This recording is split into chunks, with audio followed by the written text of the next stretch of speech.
Thank you, Mr. Chairman. I appreciate this.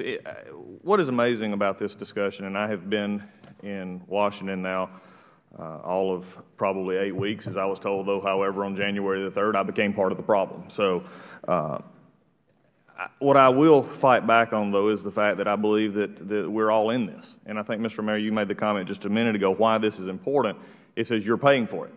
I think that just needs to be the theme that we hit here all along, is that we lose track in the numbers and the guidelines and everything else about who actually and why actually this is important. Because there's a trust factor out there, if you've not noticed. People don't trust us anymore. They don't trust us on the level to spend their money properly. They don't trust us to get the budget straight. They don't trust us on so many different levels. And then when we come to an issue like this, it is amazing. One of the other things that I've been amazed about since I came here is hyperbole. Ms. Gagan, to say that TARP was this excessive and just great success and that it avoided the next Great Depression, I'm just curious here, did it also cure the common cold? Did it also do all these other great things? Hyperbole here does not help us. It had good, you know, the administration wants to say that it was this and explain that, and as my colleague said, that that is your opinion and you're having to sit here and endure this. The questions that I have, though, is when we, and sort of the basis of it, is when we endure the issue of lack of adherence to guidelines, we don't follow the rules, or we make them up as we go, or really what I think it is time sort of cures all ills. In other words, time is progressing here. People get tired of hearing about this, and so it becomes very easy for the special master to listen and say, well, maybe we need to approve this. The concern, however, for me is this. When you look at the question, and you've stated you understand the 50% guidelines, Gagan, is that correct? You understand that process. However, we've overexceeded it on several occasions, and I'll just use several lightly.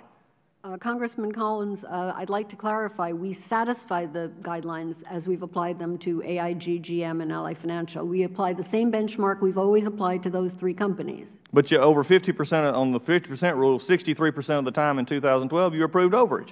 Congressman Collins, the way we apply and answer the question. Did you do it over 63% of the time? There's a range of compensation. The average of the compensation, the guideline is not do we exceed it. The guideline is do the packages as a whole at the particular company average to the benchmark. That includes, as we describe in our determination letters, that means that some of the pay packages are above and some are below, but the average is at our benchmark. That is how we have always applied the guideline for market forces. Well, it seems like the averages that we're applying to always get, you know, for the most part, are always on the side of approving.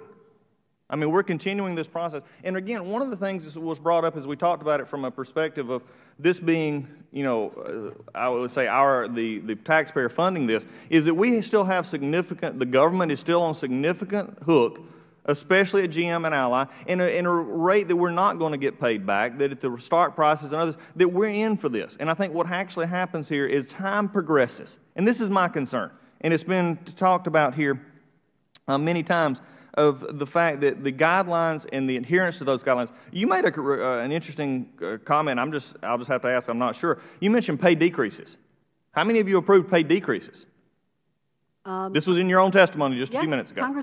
Congressman Collins, the AIG last year when we were in the pay packages that they proposed, the pay decreases that they proposed well outweighed the one pay increase that they requested. In the case of Ally Financial, the pay decreases that they proposed outweighed the pay increases that they requested. Neither of those companies asked for a net pay increase in 2012. Well, I think the problem we have here is they become comfortable in the situation in which they're in.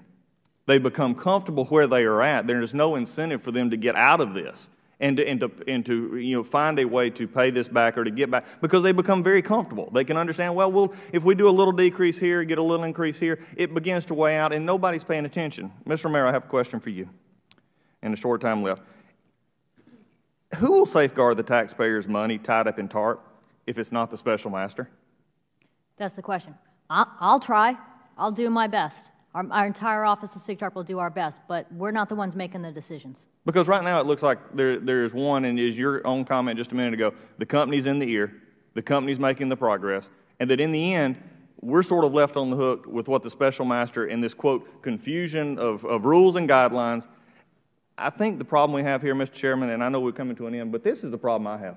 The American people go to work every day, they look at these issues, and they understand things that are gray at times, but they also understand process. They also understand rules. And what they do not want to hear from us is a continual guideline. Well, the rule says this, the statute differs here. Look, the American people are on the tax line for this. They're paying for it. They're frustrated by it. And to come before this committee and say, well, we've done it here and we didn't do it here, and simply the guidelines are out of whack, that's not acceptable. And the taxpayer's paying for it. Mr. Chairman.